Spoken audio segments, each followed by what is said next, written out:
कांग्रेस नेता राहुल गांधी के संसद सदस्य के रूप में अयोग्य घोषित किए जाने के बाद अब जो सबसे बड़ा सवाल है वो ये कि राहुल गांधी की लोकसभा सदस्यता जाने के बाद खाली हुई केरल की वायनाड लोकसभा सीट पर उपचुनाव कब होंगे। अब सभी की नजरें चुनाव आयोग पर टिकी हैं।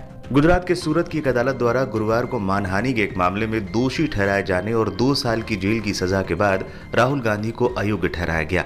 फैसले के खिलाफ अपील करने के लिए कांग्रेस नेता को 30 दिन की जमानत दे दी गई। लेकिन राहुल गांधी के बयान मामले में जिस तरीके की तेजी चाहे वो अदालत की तरफ से देखने को मिली हो या फिर संसद की तरफ से, क्या अब चुनाव आयोग भी वैसी ही तेजी दिखाते हुए वायनाड लोकसभा सीट पर उपचुनाव की घोषणा जल्द कर सकता है। आ रही खबरों की माने तो वायनाड में सितंबर तक उपचुनाव हो सकता है। मामले में एक्सपर्ट्स की माने तो उपचुनाव की घोषणा से पहले चुनाव आयोग हर कानूनी पहलू को देखेगा और राहुल गांधी के अगले कदम पर भी आयोग की नजरें होंगी। राहुल गांधी की ओर से जल्द ही ऊपरी अदालत में अपील की जा सकती है। वहीं चुनाव आयोग के सूत्रों के अनुसार राहुल गांधी के अयोग्य घोषित किए जाने के बाद वायनाड सीट पर उपचुनाव कराने से पहले तमाम पहलुओं की समीक्षा की जाएगी। नियम के अनुसार खाली सीट पर 6 महीने के अंदर चुनाव कराना होता है। ये इसलिए भी महत्वपूर्ण है क्योंकि इसी साल चुनाव आयोग अपने ही कुछ फैसलों से कानूनी अड़चनों में फंसा रहा है। पिछले साल अक्टूबर महीने में हेट स्पीच के मामले में सपा नेता आजम खान की विधानसभा की सदस्यता रद्द कर दी गई थी। रामपुर कोर्ट ने इस मामले में आजम खान को 3 साल की जेल की सजा सुनाई थी। तब भी कई पार्टियों ने आरोप लगाया था कि चुनाव आयोग ने मामले में काफी जल्दबाजी दिखाते हुए उपचुनाव की घोषणा कर दी थी।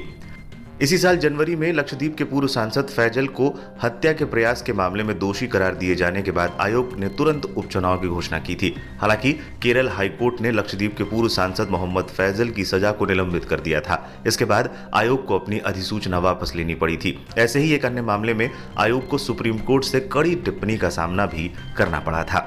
ऐसे में अब वायनाड सीट पर उपचुनाव की घोषणा करने से पहले इन पहलुओं को ध्यान में रखना होगा। आयोग नहीं चाहेगा कि एक बार फिर उपचुनाव की घोषणा के बाद नोटिफिकेशन वापस लेना पड़े। तकनीकी तौर पर देखें तो चुनाव आयोग उपचुनाव की घोषणा कर सकता है, लेकिन अभी आयोग जल्दबाजी में कोई भी फैसला करने से बचना चाहेगा। और अगर आयोग उपचुनाव की घोषणा कर देता है और राहुल गांधी को ऊपरी अदालत से दोष सिद्धि पर स्टे के रूप में राहत मिल जाती है तो फिर से उपचुनाव पर स्टे हो जाएगा। अगर अदालत से सिर्फ सजा पर रोक या स्टे लगाया जाता है तो ये काफी नहीं है। वहीं अगर दोष सिद्धि पर रोक लगाई जाती है तो फिर उपचुनाव नहीं हो सकेगा।